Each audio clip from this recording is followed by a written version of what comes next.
बचपन में गर्मी की छुट्टियां हम सभी की फेवरेट हुआ करती हैं और उन छुट्टियों में समर कैंप तो हम सब कभी ना कभी गए ही होंगे।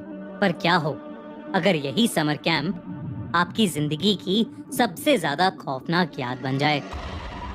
ये घटना जॉर्ज के साथ 2010 में हुई थी, जब वो 14 साल का था और वो अपने शहर से दूर पहाड़ों में एक समर कैंप के लिए गया था। समर कैंप की कैंप साइट उसके नाना नानी के घर के काफी पास थी, इसलिए वो कैंप शुरू होने से पहले कुछ दिन के लिए वहीं चला गया। उसके नाना ने कैंप के ऑर्गेनाइजर से बात कर ली थी कि वो जॉर्ज को बीच रास्ते से ही पिक कर लें। कैंप ऑर्गेनाइजर ने जॉर्ज के नाना को एक स्पॉट बता दिया जहां से वो लोग जॉर्ज को पिकअप करने वाले थे। जॉर्ज और उसके नाना उस लोकेशन पर पहुंच गए, लेकिन वहां कोई बस नहीं थी। उन्होंने कैंप ऑर्गेनाइजर को कॉल किया और उसका phone out of network area था। उन्होंने काफी देर इंतजार भी किया, पर वहां कोई नहीं आया। इसके बाद जॉर्ज के नाना ने डिसाइड किया कि वो उसको खुद कैंप साइट तक छोड़कर आएंगे। वो लोग वहां शाम तक पहुंच गए। क्योंकि कैंप साइट मेन रोड से थोड़ा अंदर जाकर थी, तो उसके नाना उसे कैंप साइट तक ले गए। कैंप का ऑर्गेनाइजर उनके पास आया और जॉर्ज के नाना से मिला। जॉर्ज के नाना ने कैंप के ऑर्गेनाइजर को जॉर्ज को पिकअप ना करने के लिए खूब सुनाया, लेकिन वो ऑर्गेनाइजर कुछ बोला नहीं।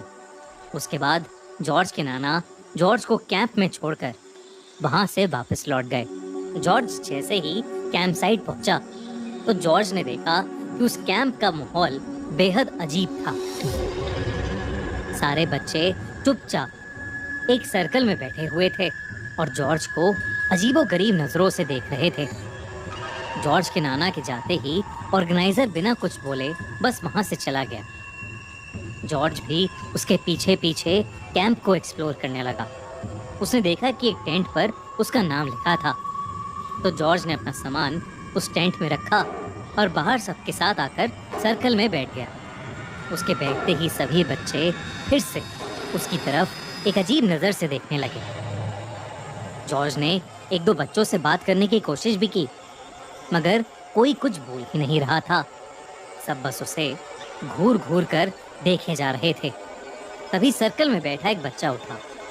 उसने जमीन पर पड़ा एक बड़ा सा पत्थर उठा लिया और गुस्से से जॉर्ज की तरफ आगे बढ़ने लगा। उसे देखकर आसपास बैठे बच्चे भी उठे और जॉर्ज की तरफ आने लगे। सबके चेहरों पर बेहद गुस्सा था। जॉर्ज ये देखकर बहुत डर गया। वो बार बार कैंप के ऑर्गेनाइजर को आवाज लगाने लगा।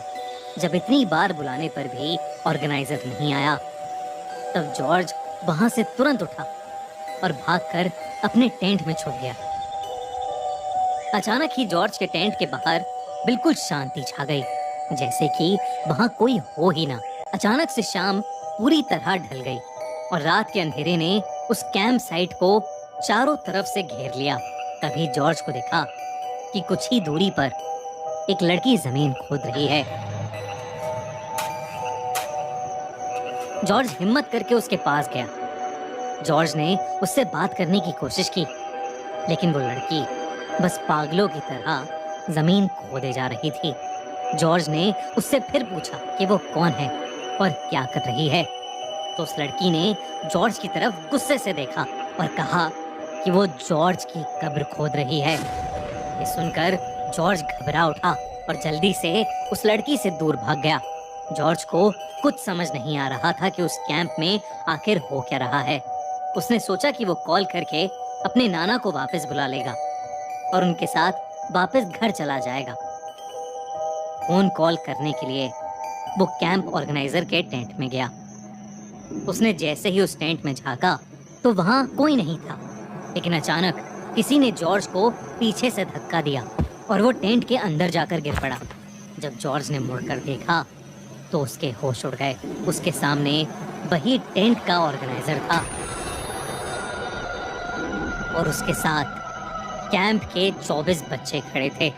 उनका हुलिया बहुत ही ज्यादा डरावना लग रहा था। किसी का शरीर जला हुआ था तो किसी की हड्डियां टूटी हुई थी। उन सब ने हाथ में कोई ना कोई औजार पकड़ा हुआ था और वो ऑर्गेनाइजर हाथ में हथौड़ा लिए जॉर्ज की तरफ बढ़ रहा था। जॉर्ज जोर जोर से चिल्लाते हुए मदद मांग रहा था। उसने अपने हाथों से अपनी आंखें बंद कर लीं कि तभी किसी ने उसके हाथ पकड़े और उसे आवाज लगाने लगा। जॉर्ज ने जब आंखें खोली तो उसने देखा कि उसके सामने उसके नाना बैठे थे। उसके नाना ने बिना कुछ बोले जॉर्ज का हाथ पकड़ा और उसको वहां से सीधा अपनी कार में ले गए। जॉर्ज अभी भी बहुत डरा हुआ था और उसकी आंखों से आंसू बहे जा रहे थे। कैंप साइट से बाहर जाते जाते जॉर्ज और उसके नाना को ढेर सारे लोगों की चिल्लाने और रोने की आवाज सुनाई दे रही थी। जॉर्ज काफी देर तक एकदम शांत बैठा रहा और उसने अपने नाना से बिल्कुल बात नहीं की। उसके नाना ने उस कैंप साइट से करीब 70-80 किलोमीटर दूर जाकर गाड़ी रोकी। जॉर्ज के नाना ने जैसे ही उससे उसका हाल पूछा तो वो जोरों से रोने लगा और उसने अपने नाना को सब बताया, वो सब जो उसके साथ उस कैंप साइट पर हुआ था। उसके नाना ने उसे शांत किया और जॉर्ज को गले लगाकर उसे एक ऐसी बात बताई जिसे सुनकर जॉर्ज का दिल दहल गया। जॉर्ज के नाना ने उसे बताया कि जब वो वापस लौट रहे थे तो उनका फोन आउट ऑफ नेटवर्क हो गया था। जब कुछ दूर जाकर उनका फोन नेटवर्क में आया तो उनको एक फोन आया। वो फोन समर कैंप की टीम से था। उन्होंने उसके नाना से कहा कि वो बहुत देर से उनका फोन मिला रहे हैं। उन्होंने जॉर्ज के नाना को बताया कि जिस बस में सब बच्चे और कैंप ऑर्गेनाइजर था उसका रास्ते में ही एक्सीडेंट हो गया था और उस एक्सीडेंट में कैंप ऑर्गेनाइजर के साथ साथ बस में मौजूद सारे बच्चे भी मारे गए। उस फोन कॉल के तुरंत बाद जॉर्ज के नाना जी फौरन ही जॉर्ज को उस कैंप से वापस लेने आ गए। जॉर्ज और उसके नाना जी काफी देर तक एक दूसरे को गले लगाए रहे। उस दिन जॉर्ज 2 बार मौत के मुंह से बचा, लेकिन उसके साथ जो भी हुआ उसके बाद से कभी भी वो किसी कैंप में